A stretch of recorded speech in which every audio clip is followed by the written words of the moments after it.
퇴기 월매에게 딸이 하나 있었습니다. 양반의 딸이 돼 양반이 아니었습니다. 사또 자제가 그 집 살인문을 밀고 들어온 날, 월매가 앞을 막았습니다. 당신 같은 분을 나는 여럿 보았다고 했습니다. 그분들이 지금 어디 계신지는 나도 모른다고 했습니다.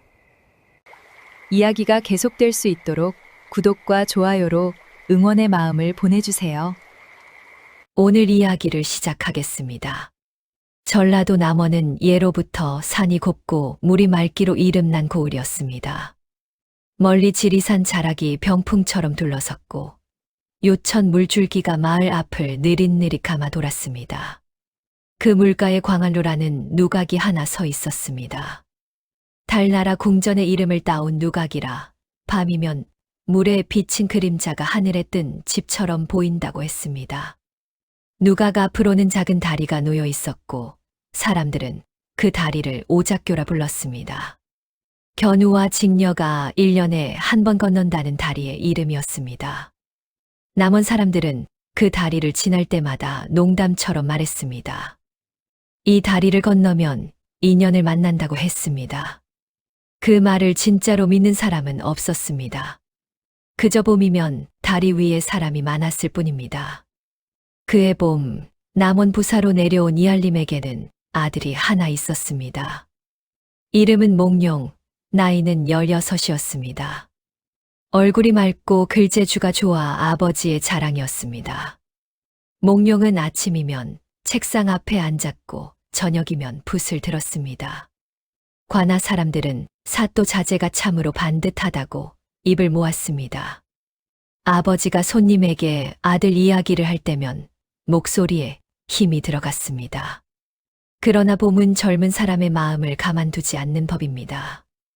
창밖으로 살구꽃이 피고 담장 너머로 아지랑이가 오르고 어디선가 꾀꼬리 우는 소리가 들려오면 글자가 눈에 들어오지 않았습니다. 책장을 넘겨도 같은 줄을 3번씩 읽었습니다. 먹을 갈다가 손이 멈추기도 했습니다. 몽룡은 결국 책을 덮고 방자를 불렀습니다. 방자야, 이 고을에서 경치가 가장 좋은 곳이 어디냐? 방자는 씩 웃으며 대답했습니다. 남원에서 광안루를 빼면 볼 것이 없습니다. 누각에 오르면 사방산이 다 보이고 아래로는 물이 흐릅니다. 봄에는 버들이 좋고 여름에는 바람이 좋습니다. 몽룡은 아버지 앞에 나아가 청을 올렸습니다. 이할림은 붓을 놓고 아들을 한참 보았습니다. 봄이 좋기는 좋구나. 다녀오너라. 다만 글 공부를 게을리하지는 말아라. 몽룡은 절을 올리고 물러났습니다. 나귀 등에 올라관할을 나서니 길가의 사람들이 오갔습니다. 아이들은 새 옷을 입고 뛰어다녔고 안악들은 나물 바구니를 이고 지나갔습니다. 어느 집 담장 안에서는 다듬이 소리가 났습니다. 단오가 가까워 마을 전체가 들뜬 기색이었습니다. 몽룡은 나귀 위에서 그 풍경을 천천히 보았습니다. 방 안에서는 볼 수 없던 것들이었습니다. 광안루에 이르자 과연 방자의 말이 헛되지 않았습니다. 누각 아래로 맑은 물이 흘렀고 물 위에는 오작교가 놓여 있었습니다. 난간에 팔을 얹고 내려다보니 물속의 하늘이 그대로 들어 있었습니다. 구름이 흘러가고 새가 지나갔습니다. 버들가지가 물에 닿을듯 늘어져 바람에 흔들렸습니다. 몽룡은 누각에 올라 사방을 둘러보았습니다. 남쪽으로는 들판이 초록으로 번져 있었고 북쪽으로는 산이 겹겹이 이어졌습니다. 가슴이 탁 트이는 기분이었습니다. 방자야, 참으로 좋구나. 이런 곳을 두고 방 안에만 앉아 있었으니 내가 어리석었다. 방자는 웃으며 술상을 폈습니다. 몽룡은 술 한 잔을 따라 마시고 난간에 기대었습니다. 봄바람이 소매 안으로 들어왔습니다. 눈이 스르르 감길 만큼 편안했습니다. 바로 그때였습니다. 건너편 숲에서 무언가 하얗게 솟았다가 사라졌습니다. 몽룡은 눈을 크게 떴습니다. 다시 솟았습니다. 흰 것이 나무십 사이로 올라왔다가 내려갔습니다. 새인가 싶었지만 새는 아니었습니다. 꽃잎치고는 너무 컸습니다. 방자야, 저것이 무엇이냐? 방자는 눈을 가늘게 뜨고 건너편을 보더니 대수롭지 않다는 듯 대답했습니다. 그네입니다. 도련님. 단오가 다가오니 처녀들이 그네를 타는 것이지요. 몽룡은 자리에서 일어섰습니다. 난간을 짚고 몸을 앞으로 기울였습니다. 이제 똑똑히 보였습니다.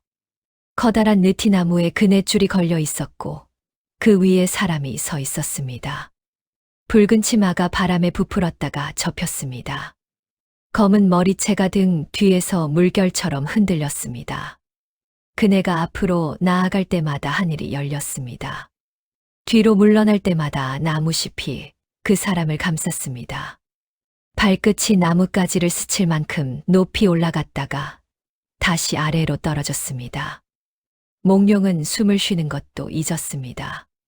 세상에 저렇게 겁 없이 하늘로 오르는 사람이 있구나. 한참을 그렇게 서 있었습니다.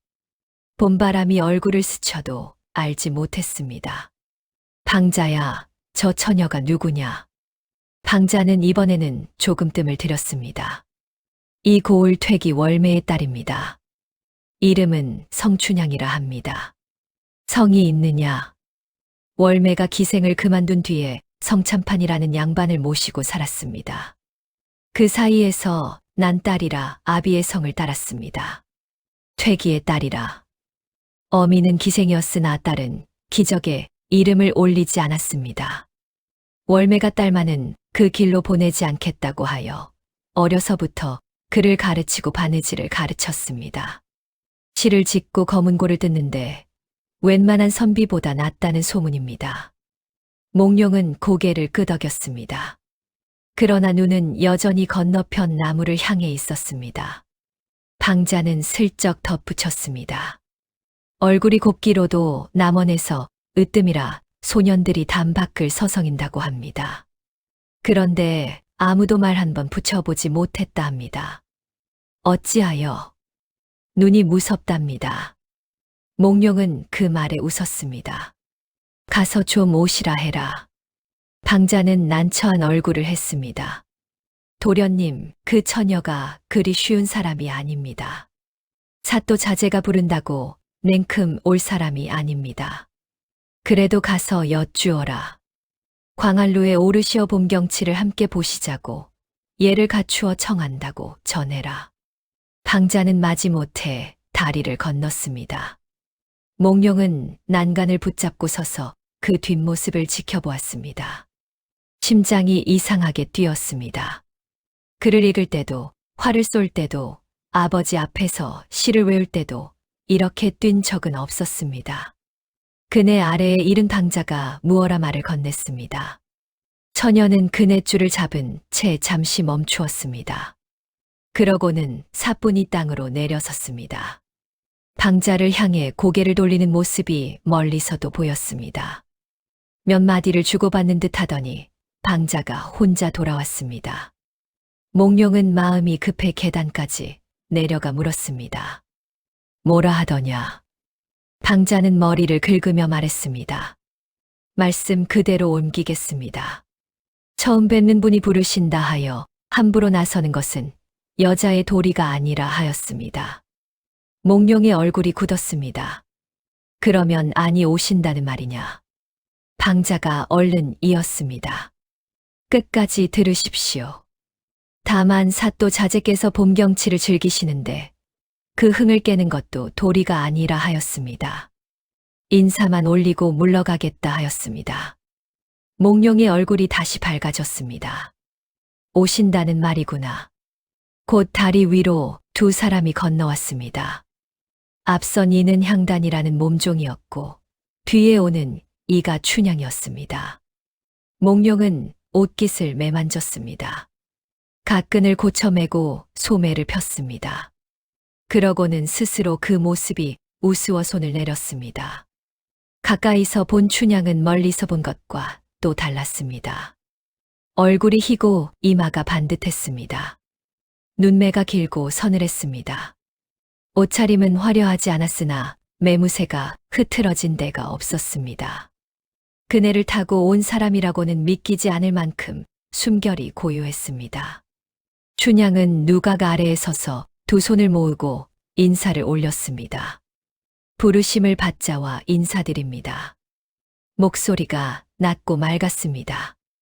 몽룡은 얼른 자리에서 내려가 마주 섰습니다. 일이 청한 것이 무례했다면 용서하시오. 그저 저 하늘로 오르는 그네를 보고 사람의 일 같지가 않아 한 번 뵙고 싶었을 뿐이요. 춘향은 눈을 들어 몽룡을 보았습니다. 그 눈이 잠시 흔들렸습니다. 말씀이 과하십니다. 시골 계집의 놀이를 두고 그리 이르시니 몸둘 바를 모르겠습니다. 무섭지 않으시오. 그리 높이 오르는데. 춘향은 잠시 생각하더니 대답했습니다. 무섭습니다. 그런데 무서운 만큼 멀리 보입니다. 몽룡은 그 대답이 마음에 남았습니다. 무엇이 보이시오? 담이 보입니다. 우리 집 담도 보이고 관아 담도 보이고 그 너머 들판도 보입니다. 땅에 서 있으면 담밖에 안 보이는데 올라가면 담 너머가 보입니다.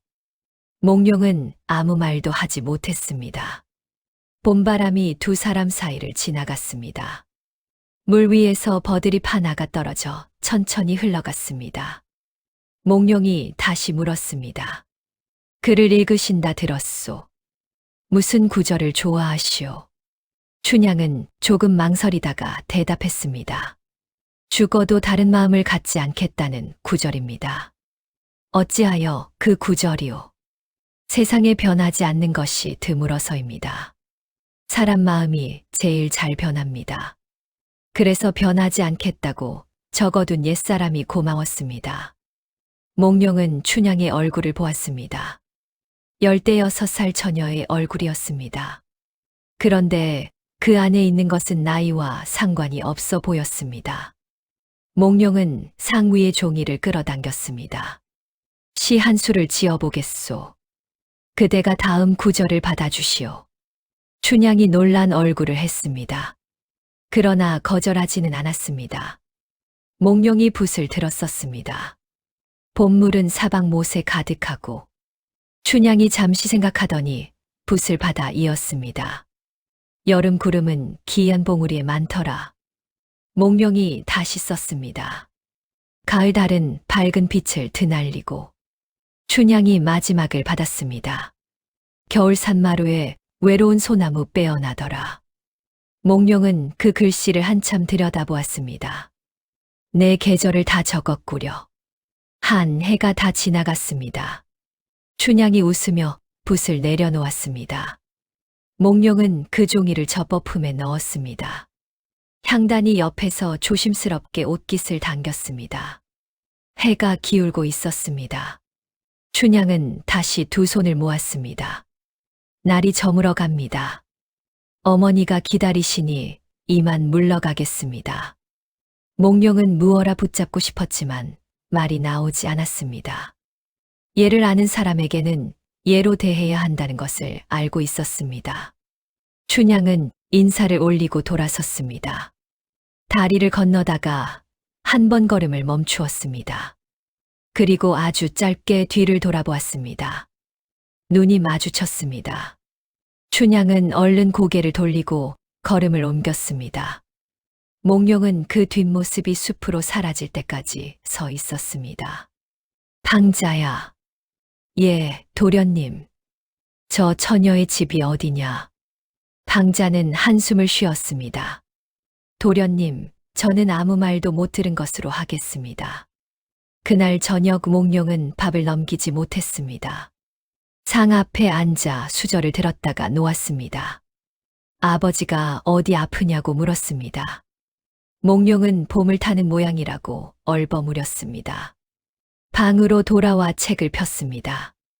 글자가 눈에 들어오지 않았습니다. 한 줄을 읽으면 그네가 보였고 두 줄을 읽으면 다리 위에서 돌아보던 얼굴이 보였습니다. 몽룡은 붓을 들어 종이에 글자를 썼습니다. 춘자를 쓰고 향자를 썼습니다. 그러고는 얼른 종이를 구겨 던졌습니다. 그러다 다시 주워 폈습니다. 방자가 문 밖에서 기척을 냈습니다. 도련님, 아직 안 주무십니까? 몽룡은 촛불을 껐습니다. 그러나 잠은 오지 않았습니다. 담이 보인다고 했습니다. 땅에 서 있으면 담밖에 안 보인다고 했습니다. 몽룡은 어둠 속에서 그 말을 몇 번이나 되뇌었습니다. 한편 그 시각 춘향의 방에도 불이 켜져 있었습니다.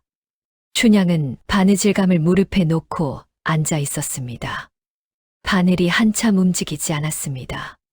향단이 옆에서 실을 감다가 슬쩍 물었습니다. 아씨, 오늘 그 도련님 말입니다. 무엇이 말이냐? 곱더이다. 춘향은 대답하지 않았습니다. 향단이 웃으며 말했습니다. 아씨도 곱다 하시지 않았습니까? 내가 언제 그런 말을 하였느냐? 말은 안 하셨는데 얼굴이 하셨습니다. 춘향은 바늘을 내려놓고 향단을 흘겨보았습니다. 그러고는 이내 고개를 숙였습니다. 향단아. 예. 사또 자제라 하였지. 그렇습니다. 춘향은 한참 말이 없다가 나직이 말했습니다. 그런 분과 우리 같은 사람은 길이 다르다. 잠깐 마주쳤다고 같은 길에 선 것이 아니다. 향단이 안타까운 얼굴을 했습니다. 아씨는 어찌 그리 매사에 앞질러 접으십니까? 접어야 덜 아프니까 그런다. 밖에서 개구리가 울었습니다. 촛불이 흔들렸습니다. 그때 문 밖에서 월매의 목소리가 들렸습니다. 아직 안 자느냐? 예, 어머니. 월매가 방문을 조금 열고 들여다보았습니다. 딸의 얼굴을 한번 보고 무릎에 놓인 바느질감을 한번 보았습니다. 그러고는 아무것도 묻지 않고 문을 닫았습니다. 발소리가 멀어진 뒤에 향단이 속삭였습니다. 마님이 다 아시는 것 같습니다. 춘향은 대답하지 않았습니다. 어머니는 사람 마음을 아는 분입니다. 그래서 더 무섭습니다. 춘향은 다시 바늘을 들었습니다. 그러나 그날 밤 바느질은 한 뼘도 나아가지 않았습니다. 이튿날 몽룡은 하루 종일 시계추처럼 왔다 갔다 했습니다. 아침에는 아버지 앞에서 글을 읽었습니다. 낮에는 방자를 불러 3번이나 같은 것을 물었습니다. 그 집이 어디쯤이라 하였느냐? 강두 가래 3번째 골목입니다. 3번째 골목이라. 그 골목의 질이 몇이나 되느냐? 방자가 한숨을 쉬었습니다. 도련님, 그건 제가 세어보지 않았습니다. 몽룡은 헛기침을 하고 책을 폈습니다. 그러고는 한식경도 못 되어 다시 물었습니다. 담이 났다 하였지. 났습니다. 담이 낮으면 안을 들여다볼 수 있겠구나. 도련님, 왜 그러느냐? 들여다보시면 안 됩니다. 몽룡은 아무 말도 하지 않았습니다. 해가 기울 무렵 몽룡은 아버지 방 앞에 서서 한참을 서성였습니다. 나가겠다는 말을 어떻게 꺼낼지 몰라서였습니다. 결국 문을 열고 들어가 이렇게 말했습니다. 아버님, 오늘 저녁에 벗을 만나기로 하였습니다. 이할림이 붓을 놓았습니다. 벗이라. 이 고을에 내 벗이 있느냐?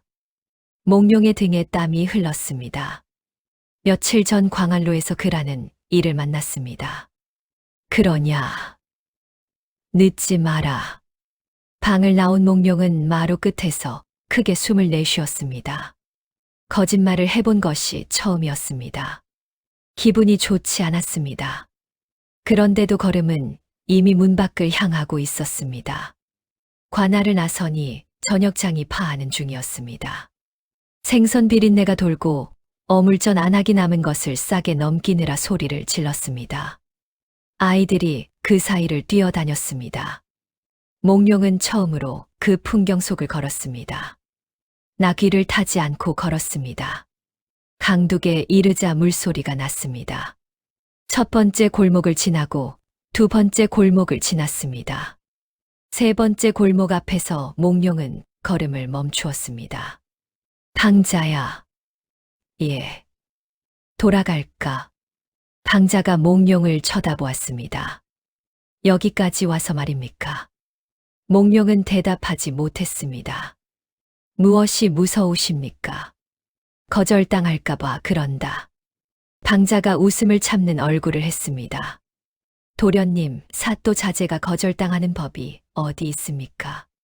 바로 그 집이 그럴 것 같아서 그런다. 두 사람은 골목 어귀에 한참 서 있었습니다. 그때 담 안쪽에서 소리가 났습니다. 검은고 소리였습니다. 몽룡은 그 자리에 못 박힌 듯 섰습니다. 줄을 고르는 소리가 몇 번 나더니 이내 가락이 시작되었습니다. 느리고 낮은 가락이었습니다. 담이 낮아서 소리가 그대로 넘어왔습니다. 몽룡은 눈을 감았습니다. 광안루에서 본 얼굴이 떠올랐습니다. 담 넘어가 보인다던 말이 떠올랐습니다. 가락이 끝났습니다. 몽룡은 눈을 뜨고 걸음을 옮겼습니다. 이번에는 멈추지 않았습니다. 이튿날 저녁 몽룡은 방자를 앞세워 춘향의 집을 찾아갔습니다. 골목은 좁았고 담은 낮았습니다. 대문은 작았으나 마당이 정갈했습니다. 담 아래에 봉숭아가 심겨 있었고 마루 끝에는 검은 고가 세워져 있었습니다. 마당 한쪽에는 우물이 있었고 그 옆에 항아리가 나란히 놓여 있었습니다. 가난하되 흐트러지지 않은 집이었습니다. 월매가 나와 몽룡을 맞았습니다. 나이든 여인의 눈이 몽룡의 옷차림과 걸음을 한 번에 훑어보았습니다. 사람을 많이 겪은 눈이었습니다. 사또 자제께서 어인 걸음이십니까? 몽룡은 마루 아래에 서서 정중하게 절을 올렸습니다. 어제 광안루에서 따님을 뵈었습니다. 오늘은 어머님께 여쭙고자 왔습니다. 춘향과 100년을 함께하고 싶습니다. 월매의 얼굴이 굳었습니다. 한참 동안 아무 말도 하지 않았습니다. 그러다 마루에 앉으라는 손짓을 하고 자신도 맞은편에 앉았습니다. 도련님, 그 말씀은 거두어 주십시오. 어찌하여 그러십니까? 월매는 마당을 보며 말했습니다. 나도 젊어서는 곱다는 말을 들었습니다. 그때 나에게도 100년을 말하던 분들이 있었습니다. 한 분도 아니고 여럿이었습니다. 그분들이 지금 어디 계신지 나는 모릅니다. 몽룡은 고개를 숙였습니다. 월매의 목소리가 조금 높아졌습니다. 우리 아이는 기생의 딸입니다. 아무리 글을 읽히고 바느질을 가르쳤어도 세상은 그리 보지 않습니다. 사또께서 임기를 마치고 한양으로 올라가시면 도련님도 따라가실 것입니다. 그때 우리 아이는 어찌 됩니까? 남는 것은 손가락질 뿐입니다. 나는 그 꼴을 보려고 딸을 이만큼 키우지 않았습니다. 말을 마친 월매의 눈에 물기가 돌았습니다. 몽룡은 고개를 들었습니다. 어머님 말씀이 옳습니다. 세상이 그리 볼 것을 저도 압니다. 그러면 무엇을 믿으라 하십니까? 증서라도 써주시겠습니까? 몽룡은 고개를 저었습니다. 증서를 써드리면 어머님이 믿으시겠습니까? 월매는 대답하지 못했습니다. 종이는 태우면 없어집니다. 저를 믿지 못하시겠거든 오늘 저를 내치십시오. 그러나 한 번 들이시거든 제가 말로 한 것을 종이보다 무겁게 여기겠습니다. 하늘과 땅을 두고 아래입니다. 이 마음이 변하면 저는 사람이 아닙니다. 몽룡은 마루 아래로 내려가 월매에게 절을 올렸습니다. 사또 자제가 퇴기에게 올리는 절이었습니다. 향단이 입을 가렸습니다. 월매는 한참을 그대로 앉아 있었습니다. 그러다 눈을 감았습니다. 그때 방문이 열리고 춘향이 나왔습니다. 이야기를 다 들은 얼굴이었습니다. 눈가가 붉었으나 걸음은 흔들리지 않았습니다. 춘향은 몽룡 앞에 앉아 조용히 말했습니다. 도련님, 여쭐 것이 있습니다. 말해보시오. 저는 신분이 낮습니다. 그러나 마음까지 낮지는 않습니다. 한 번 정한 마음을 두 번 바꾸지 않습니다. 도련님께서 오늘의 말씀을 훗날에도 지키실 수 있겠습니까? 지키겠소. 만약 지키지 못하시면요. 몽룡은 잠시 말을 고르더니 대답했습니다. 그러면 나는 사람의 이름을 잃을 것이요. 춘향은 그 말을 듣고 눈을 내리깔았습니다. 속눈썹이 젖어 있었습니다. 그러고는 다시 고개를 들었습니다. 한 가지만 더 여쭙겠습니다. 도련님은 저를 무엇으로 보십니까? 고운 얼굴로 보십니까? 사람으로 보십니까? 몽룡은 이번에는 망설이지 않았습니다. 어제 그대가 담 넘어가 보인다고 했을 때 나는 그 말을 밤새 생각했소. 얼굴은 잊을 수 있어도 그 말은 잊히지 않았소. 춘향의 어깨가 한 번 떨렸습니다. 월매가 긴 한숨을 내쉬고 자리에서 일어났습니다. 향단아, 술상을 보아라. 향단이 부엌으로 뛰어갔습니다. 그날 밤 작은 방에 촛불이 켜졌습니다. 상 위에는 나물 몇 가지와 술 한 병이 놓였습니다. 화려한 혼례는 아니었습니다. 사모관대도 없었고, 가마도 없었고, 청사초롱도 없었고, 손님도 없었습니다. 마당에서 저를 올려줄 친척 하나 오지 않았습니다. 그러나 두 사람은 서로에게 잔을 올렸습니다. 몽룡이 먼저 잔을 채워 건넸습니다. 오늘부터 그대는 내 사람이요. 춘향이 잔을 받아 마시고 다시 채워 건넸습니다. 오늘부터 저는 도련님의 사람입니다. 월매는 방문 밖 마루에 앉아 있었습니다. 안에서 들리는 목소리를 들으며 치마 자락으로 얼굴을 눌렀습니다. 기쁜지 슬픈지 알 수 없는 울음이었습니다. 향단은 부엌 문턱에 앉아 그 모습을 보았습니다. 창밖에서 개구리가 울었습니다. 마당의 봉숭아 잎에 이슬이 맺혔습니다. 촛불이 한 번 크게 흔들렸다가 다시 곧게 섰습니다. 닭이 울었습니다. 몽룡이 눈을 떴을 때 방 안은 아직 어둑했습니다. 창호지의 푸른 빛이 겨우 들어와 있었습니다. 옆자리가 비어 있었습니다. 몽룡은 놀라 일어나 앉았습니다. 그러다 부엌 쪽에서 나는 소리를 들었습니다. 물 깃는 소리, 솥뚜껑 여닫는 소리, 도마 소리. 문을 열자 마당에 새벽 안개가 얕게 깔려 있었습니다.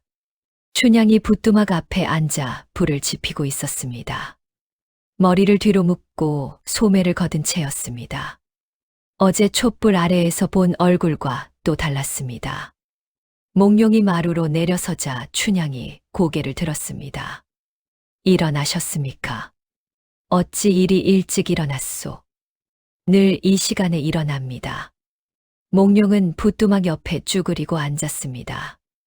불빛이 얼굴에 닿아 따뜻했습니다.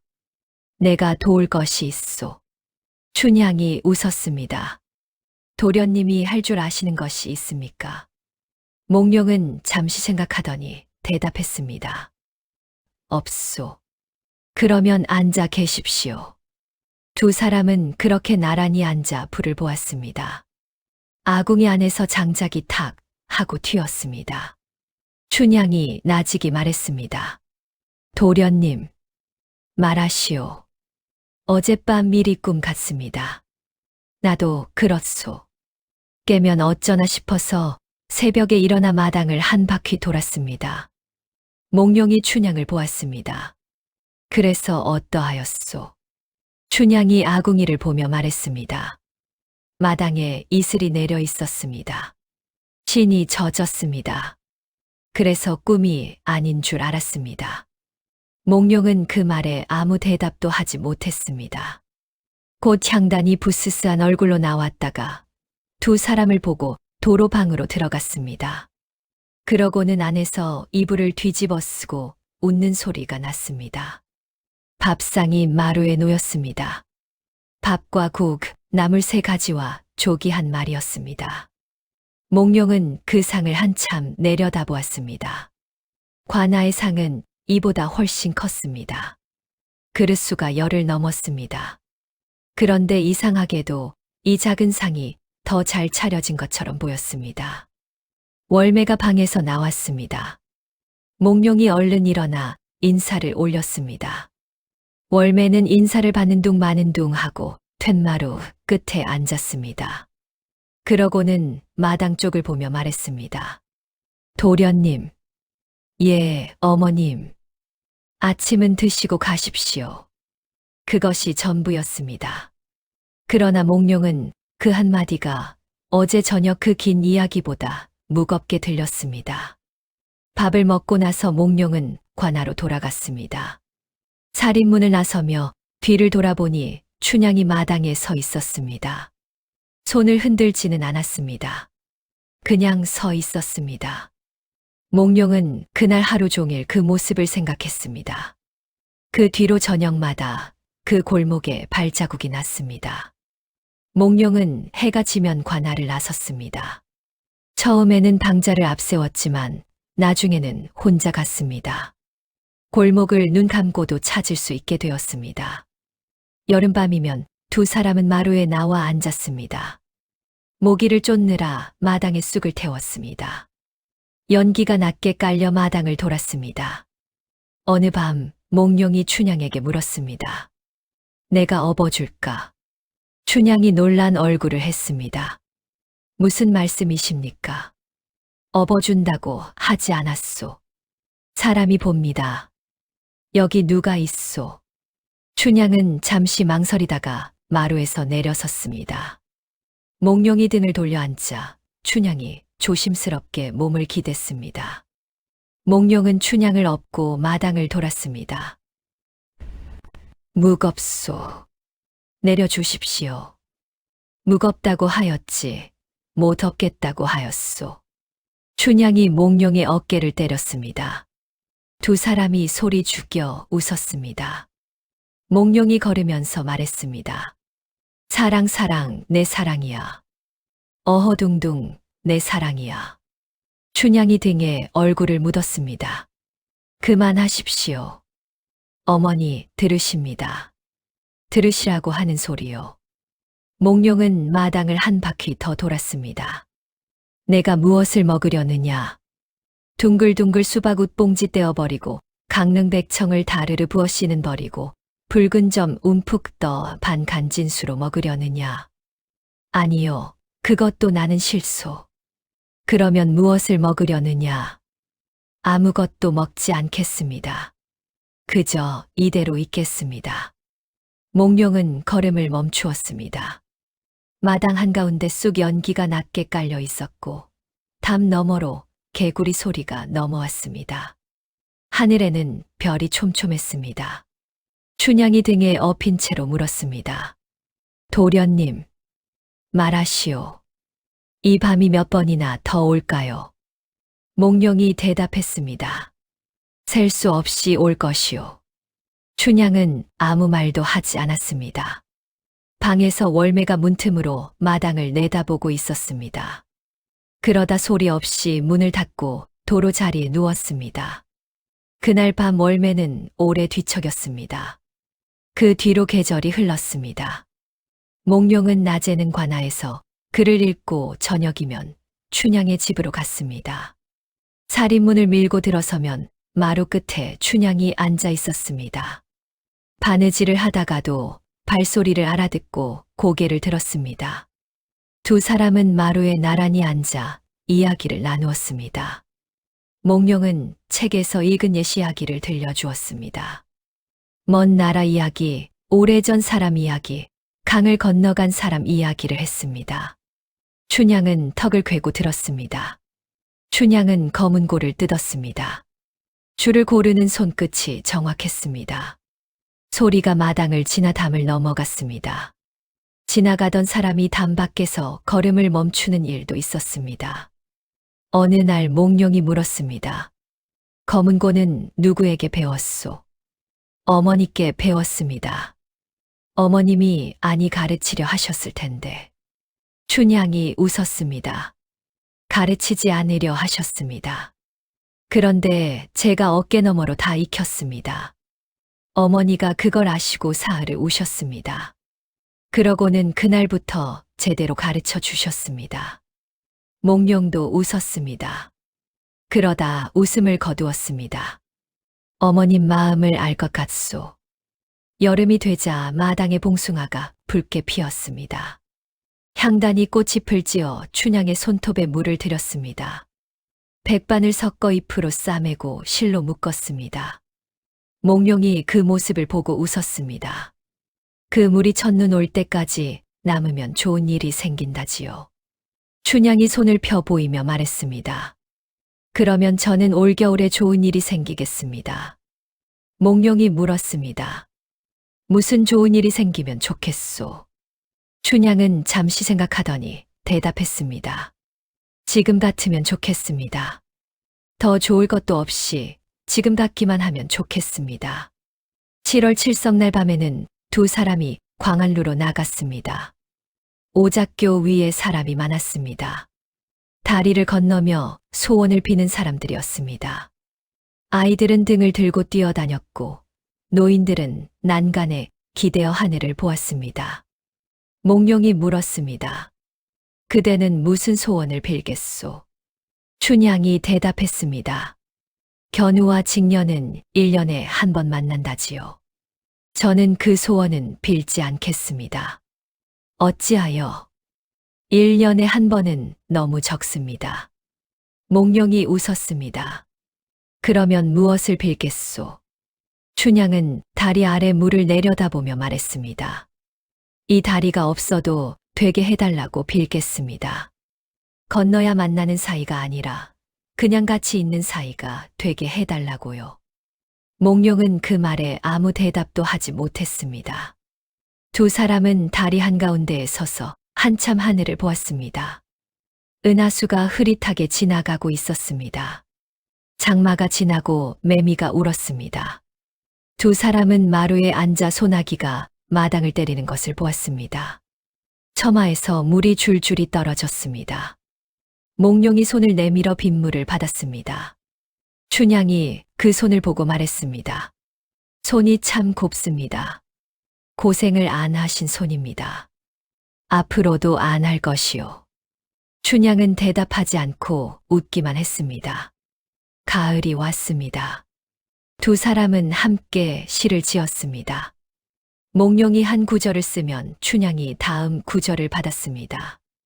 몽룡의 글씨는 힘이 있었고 춘향의 글씨는 단정했습니다.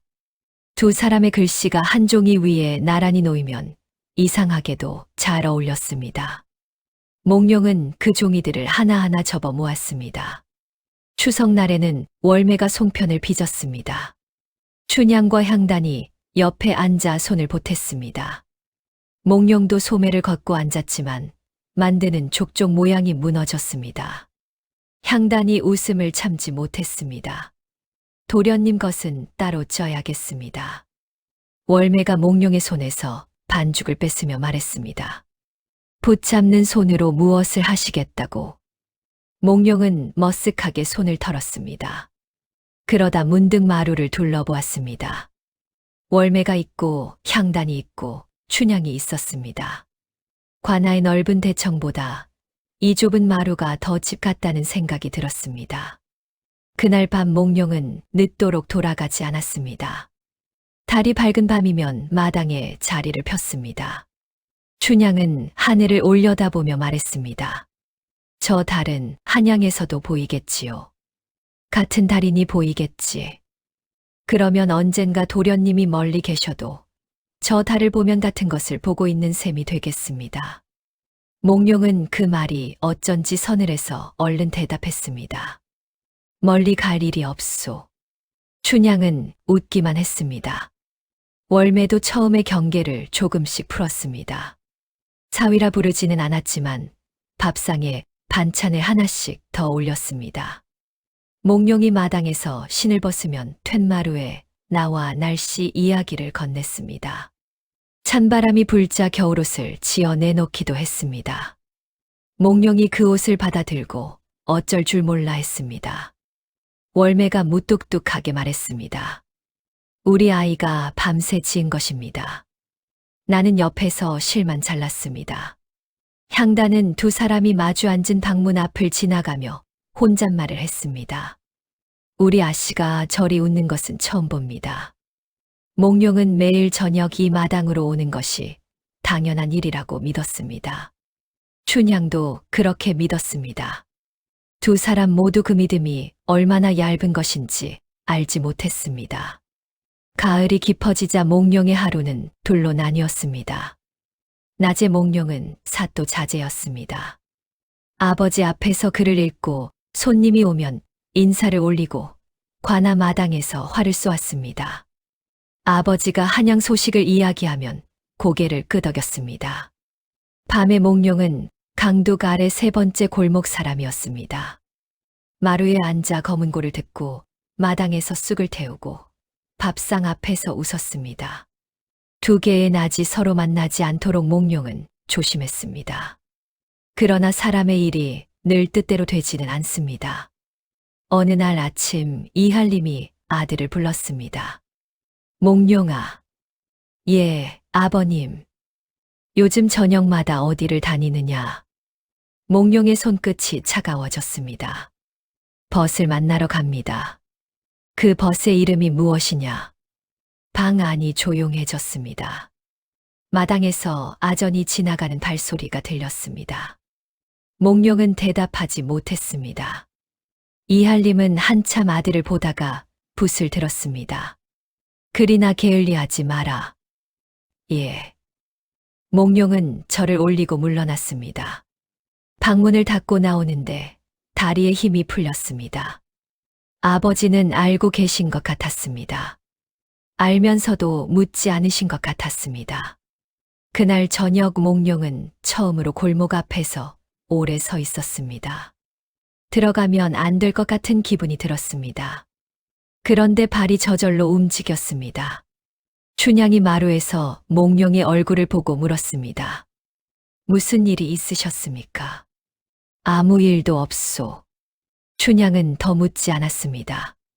대신 방에서 두루마기를 가져와 몽룡의 어깨에 덮어 주었습니다.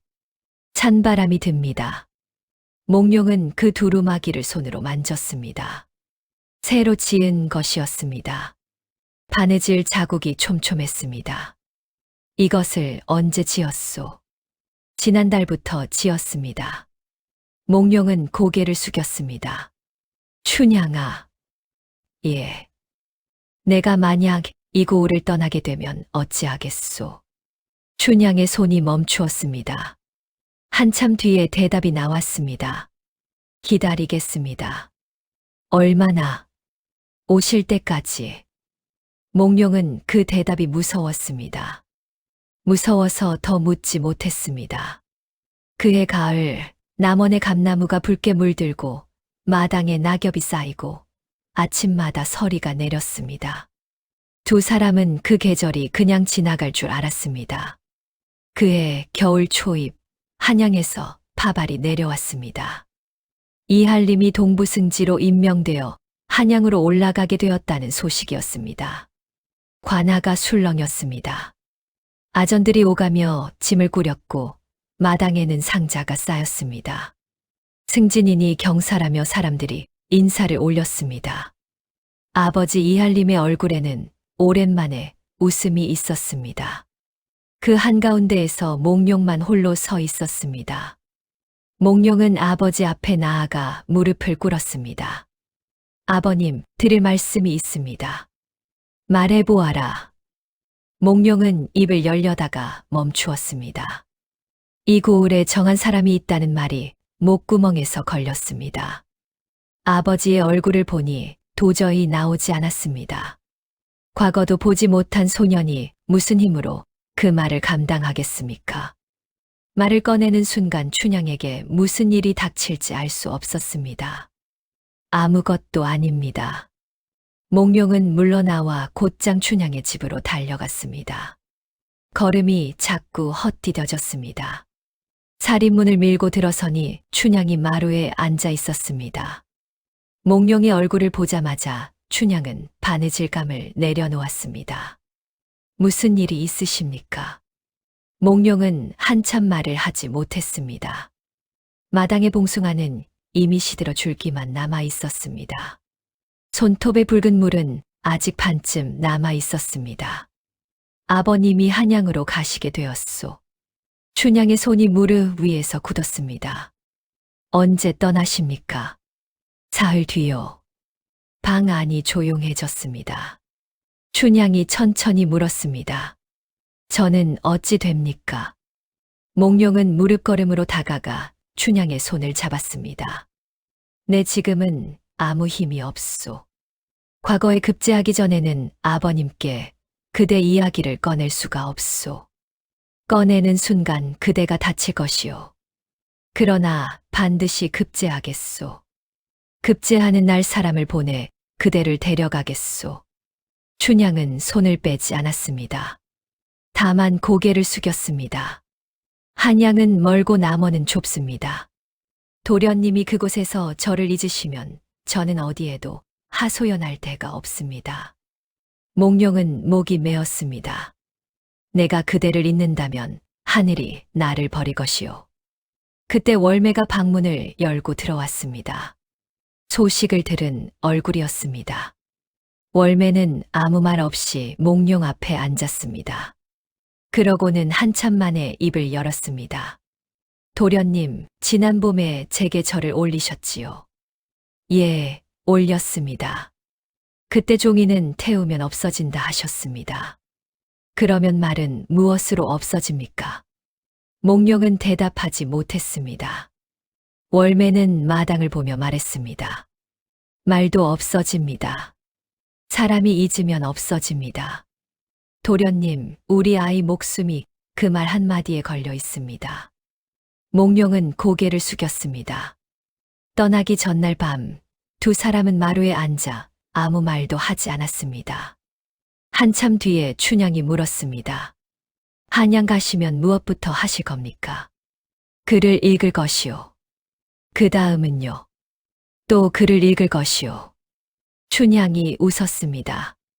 웃으면서 눈물이 떨어졌습니다. 춘향은 그날 밤 몽룡의 옷고름을 다시 메어 주었습니다. 매듭을 2번 확인하고 손을 뗐습니다. 도련님, 말하시오. 한양에는 고운 사람이 많다지요. 몽룡이 무어라 대답하려 하자 춘향이 손을 저었습니다. 원망하려고 하는 말이 아닙니다. 사람 마음은 사람 뜻대로 되지 않는 것을 압니다. 다만 마음이 변하시거든 숨기지 마시고 편지 한 장 보내주십시오. 저는 그것을 알고 기다리지 않겠습니다. 모르고 기다리는 것이 더 무섭습니다. 몽룡은 춘향의 2 손을 잡았습니다. 그런 편지는 쓸 일이 없을 것이오. 밤이 깊도록 2 사람은 앉아 있었습니다. 촛불이 다 타서 심지가 주저앉았습니다. 어둠 속에서 춘향이 나직이 물었습니다.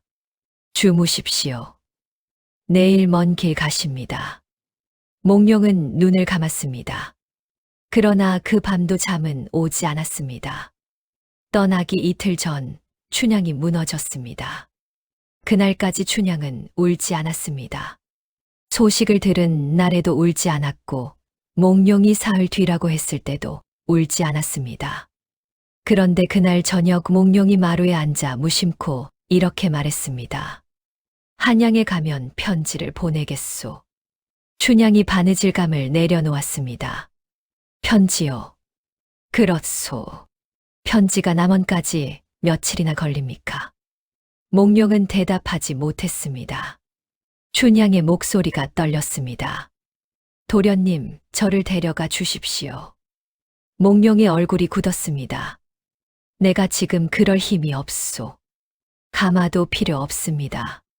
짐도 지지 않겠습니다. 종처럼 걸어서 따라가겠습니다. 한양 어느 골목에라도 방 한 칸 얻어주시면 도련님 눈에 안 띄게 살겠습니다. 춘향아, 밥을 짓고 빨래를 하겠습니다. 밤에만 한 번씩 얼굴을 보여주시면 됩니다. 그것도 어려우시면 그저 같은 성 안에 있다는 것만 알아도 됩니다. 몽룡은 2 손으로 얼굴을 감쌌습니다. 춘향은 처음으로 소리를 내어 울었습니다. 저를 여기 두고 가시면 저는 사또 자제가 데리고 놀다 버린 계집이 됩니다. 남은 사람들이 다 그리 볼 것입니다. 저는 그 눈을 견딜 수 있습니다. 그런데 어머니가 그 눈을 견디셔야 하는 것이 무섭습니다. 방문 밖에서 무언가 떨어지는 소리가 났습니다. 월매가 그릇을 떨어뜨린 것이었습니다. 춘향이 얼른 입을 다물었습니다. 몽룡은 오래 아무 말도 하지 못했습니다. 그러다 겨우 입을 열었습니다. 내가 지금 아버님께 말씀드리면 어찌 되는지 아시오. 춘향이 고개를 저었습니다. 아버님은 나를 한양으로 끌고 가실 것이요. 그리고 이 집에 사람을 보내실 것이요. 그 다음에 그대에게 무슨 일이 생길지 나는 모르오. 그것이 무서워서 말씀을 못 드리는 것이요. 춘향의 울음이 잦아들었습니다. 두 사람은 어둠 속에 마주 앉아 있었습니다. 촛불도 켜지 않았습니다. 한참 뒤에 춘향이 말했습니다. 방금 한 말은 잊어주십시오. 춘향아, 제가 잠깐 어리석었습니다. 저는 기다릴 수 있습니다. 몽룡이 손을 뻗었습니다. 춘향이 그 손을 잡았습니다. 다만 한 가지만 여쭙겠습니다. 말하시오. 훗날 도련님이 좋은 자리에 오르시고 좋은 집안과 혼담이 오갈 때 말입니다. 그때 제 이름이 걸림돌이 되거든 어찌 아시겠습니까? 몽룡은 이번에는 망설이지 않았습니다. 걸림돌이 되면 그 자리를 버리겠소. 춘향이 몽룡의 손을 더 꼭 쥐었습니다. 그 말씀을 오늘 밤에 들었으니 저는 1년이든 10년이든 견디겠습니다. 밖에서 바람이 불어 문풍지가 울었습니다. 월매는 부엌에 앉아 그 소리를 듣고 있었습니다. 깨진 그릇 조각을 손에 든 채였습니다. 떠나는 날 아침 하늘이 흐렸습니다. 행렬이 관할을 나섰습니다. 진바리가 앞서고 가마가 뒤따랐습니다. 남은 사람들이 길가에 나와 인사를 올렸습니다. 춘향은 오리전까지 따라 나왔습니다. 길가에 서리가 하얗게 내려 있었습니다. 마른 갈대가 바람에 서걱거렸습니다. 행렬이 멀찍이 서고 두 사람만 나무 아래에 마주 섰습니다. 춘향은 아무것도 내밀지 않았습니다. 무엇이든 하나 주시오. 지니고 다니겠소. 춘향은 고개를 저었습니다. 드릴 것이 없습니다. 있다 한들 물건이 사람을 붙잡지는 못합니다. 몽룡이 무어라 말하려 하자 춘향이 먼저 말했습니다. 물건을 보고 저를 떠올리시면 물건을 잃으신 날에는 저도 잃으십니다. 그러니 아무것도 드리지 않겠습니다. 향단이 술병과 잔을 내밀었습니다. 춘향이 잔을 채워 몽룡에게 올렸습니다. 한 잔 받으십시오. 가시는 길이 멉니다. 몽룡은 잔을 받아 마셨습니다. 목이 타는 것 같았습니다. 춘향이 두 번째 잔을 채웠습니다. 이 잔은 무사히 다녀오시라는 잔입니다. 세 번째 잔을 채우며 춘향의 손이 떨렸습니다. 이 잔은 잊지 마시라는 잔입니다. 몽룡은 세 잔을 다 마시고 빈 잔을 내려놓았습니다. 몽룡이 물었습니다. 무엇을 더 해주면 좋겠소? 춘향은 고개를 저었습니다. 아무것도 필요 없습니다. 다만 한 가지만 약속해 주십시오. 말하시오. 훗날 어떤 모습으로 오셔도 좋습니다. 벼슬을 못하셔도 좋고 옷이 헤어져도 좋습니다. 그저 오시기만 하십시오. 저는 얼굴만 보면 됩니다. 몽룡은 그 말에 무너질 것 같아 얼른 고개를 돌렸습니다. 멀리서 행렬이 재촉하는 소리가 들렸습니다. 말을 타십시오. 사람들이 봅니다. 몽룡이 말에 오르자 행렬이 움직이기 시작했습니다. 몽룡은 몇 번이나 뒤를 돌아보았습니다. 춘향은 그 자리에 그대로 서 있었습니다. 손을 흔들지도 않고 울지도 않고 그냥 서 있었습니다. 언덕을 넘어 모습이 보이지 않게 될 때까지 서 있었습니다. 행렬이 사라진 뒤에도 춘향은 오래 서 있었습니다. 향단이 옷깃을 잡아당기고서야 겨우 걸음을 옮겼습니다.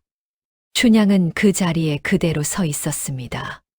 손을 흔들지도 않고 울지도 않고 그냥 서 있었습니다.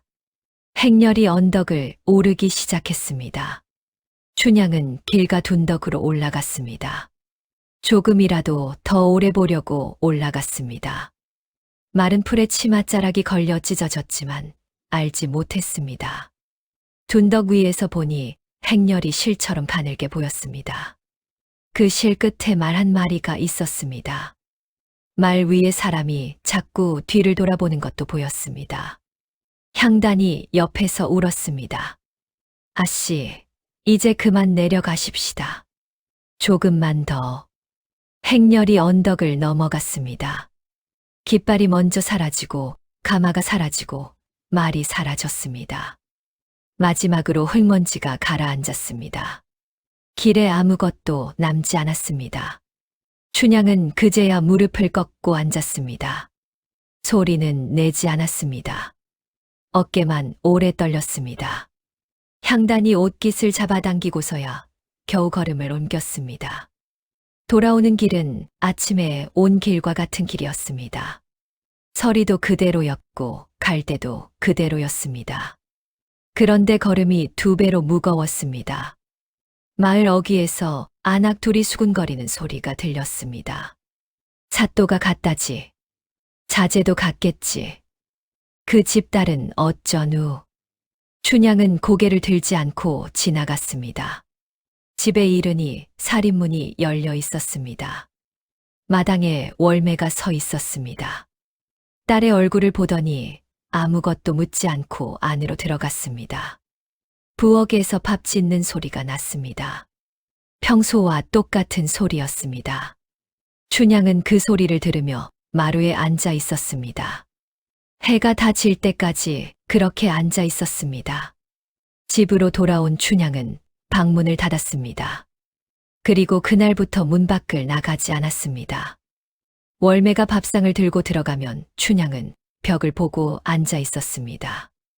무릎 위에 손을 포갠 채 아무것도 하지 않고 있었습니다. 어느 날 월매가 참지 못하고 말했습니다. 울려면 울어라. 참고 있으면 병이 된다. 춘향이 대답했습니다. 울면 못 기다릴 것 같습니다.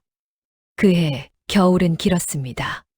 첫눈이 내리던 날 춘향은 마루에 나와 앉아 눈이 마당에 쌓이는 것을 보았습니다.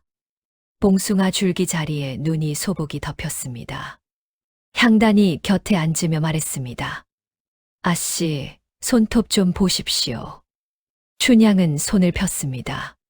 붉은 물이 손톱 끝에 아주 조금 남아 있었습니다. 초승달만큼 가늘게 남아 있었습니다. 향단이 반가워했습니다. 첫눈까지 남았습니다. 좋은 일이 생긴다지 않습니까? 춘향은 그 손톱을 오래 들여다보았습니다. 그러고는 조용히 말했습니다.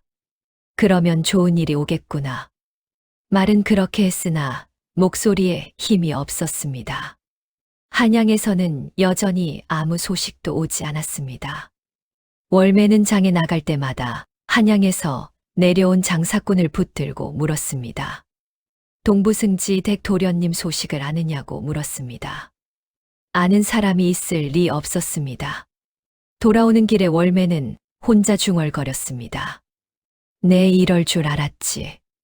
그러면서도 다음 장날이면 또 물었습니다. 겨울이 지나고 봄이 왔습니다. 마당의 봉숭아 자리에 새싹이 돋았습니다. 춘향은 그것을 보고 손톱을 들여다보았습니다. 붉은 물은 이미 다 자라나가 사라지고 없었습니다. 첫눈이 오기 전에 없어졌구나. 춘향은 혼잣말을 하고 방으로 들어갔습니다. 그해 남원에는 아무 일도 일어나지 않았습니다. 춘향은 매일 아침 마당을 쓸었고 낮에는 바느질을 했고 밤에는 달을 보았습니다. 한양에서는 아무 소식도 오지 않았습니다. 그리고 이듬해 봄 남원에 새 사또가 부임한다는 방이 붙었습니다. 이름은 변학도라 했습니다. 서울에서 이름난 집안 사람이고 풍류를 좋아한다는 소문이 먼저 도착했습니다. 소문 뒤에는 다른 말도 따라왔습니다. 부임하는 고을마다 잔치가 그치지 않고 곳간이 비고 백성이 운다는 말이었습니다. 춘향은 그 소문을 담 너머로 들었습니다. 그때는 알지 못했습니다. 그 이름이 자신의 삶을 어디까지 끌고 갈지를. 광안루의 물은 그해 봄에도 변함없이 흘렀습니다. 느티나무에는 다시 그네줄이 걸렸습니다. 다만 그 위에 오르는 사람은 없었습니다. 다음 이야기에서 다시 만나요.